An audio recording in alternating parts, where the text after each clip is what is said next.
গ্ৰাহকক ঠগিব পাৰিলেও চুৰক নোৱাৰি।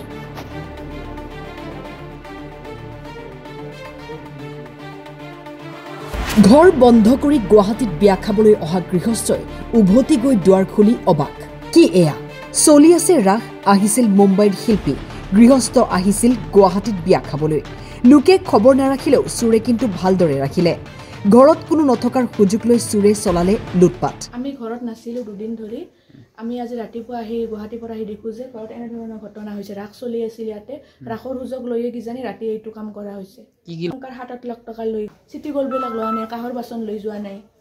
গড্ৰেজ ভাঙিছে, চব গড্ৰেজ কিমানটা 4টা গড্ৰেজ ভাঙি দিছে। চুৰৰ চকু কম নহয়, বাছি বাছি লৈ গ'ল পিয়ৰ গোল্ড, মজিয়াতে পেলাই থৈ গ'ল নকলি সোণ। আমাৰ বজাৰৰ ৰাস মহোৎসৱৰ অন্তিম দিনা আছিল আৰু কালি বম্বে শিল্পীয়ে ফাংচন কৰিছিল আৰু সেই হয়তো সুযোগ লৈয়ে এই চুৰি কাণ্ডটো সংঘটিত হোৱা বুলি এটা অনুমান। চব লণ্ডভণ্ড কৰিছে। কিমান মান টকাৰ? মোটামুটি 15-20 লাখ টকাৰ চব গহনা চহনা, আঙুঠি 9টা আছিলে। এতিয়াতো হৈয়ে থাকে। প্ৰশাসনে বা কি হেৰি কৰিছে কোনো হেৰি নাই। সপ্তাহে সপ্তাহে এনেকে যদি চুৰ কৰে, মানুহতো নিৰাপত্তাই নোহোৱা হৈছে এতিয়া।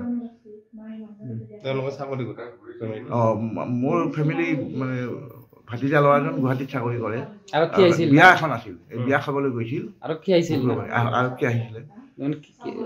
মানে এটা নিৰাপত্তাহীনতাত সকলোৱে ভুগিছে। আজি সপ্তাহত বা মাহত এটা এনেকুৱা ঘটনা হৈয়ে থাকে।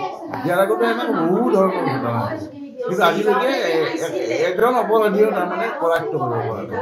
আৰু যিখিনি গৈছে যে গ'লে কিন্তু আৰু কোৱাৰ আশা কৰি কোনো লাভে নাই। এই চুৰিকাণ্ড সংঘটিত হৈ বৰপেটা ৰোডৰ ফৰেষ্ট কলনীত।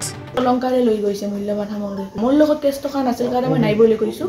মোৰ হাজবেণ্ড আহিলে গম পাব কেছ টকা মোৰ শাহুমাৰ লগাৰত কিমান আছিল কিমান নাছিল। চব লকাৰ ভাঙিছে। আমাৰ ৰুম 7-8টা মান হ'ব। গোটেইকেইটাই 2টা ৰড লৈ আহিছে, সেই 2টা পুলিচে এতিয়া লৈ গৈছে। মই ভাবোঁ এনেকৈ আমাৰ ড্ৰয়িং ৰুমৰ স্কাই দি সোমোৱা বুলি ভাবোঁ। সেইখন ভাঙি আছে, গোটেইখিনি ভাঙি আছে। বিয়া খাব গৈছিল নেকি? আমি বিয়াত গৈছিলোঁ। জেগা সুৰক্ষিত নহয়, আগে পিছে হৈ থাকে, সেইকাৰণে ইয়াতে চিকিউৰিটি গাৰ্ডো ৰখা হৈছিল। কিয় চিকিউৰিটি গাৰ্ড থকাৰ পিছত এনেকুৱা হ'ল মানে আমি ভাবিব পৰা নাই। যদি আমি কালি ইয়াতে ৰাতি থাকিলোঁ হয়, কি হ'ল হয় আমাৰ? যদি আমিতো অকলে থাকিলোঁ হয়, কি হ'ল হয় কালি? সৰভোগৰ পৰা গণেশ সাহাৰ ৰিপৰ্ট, টাইম 8।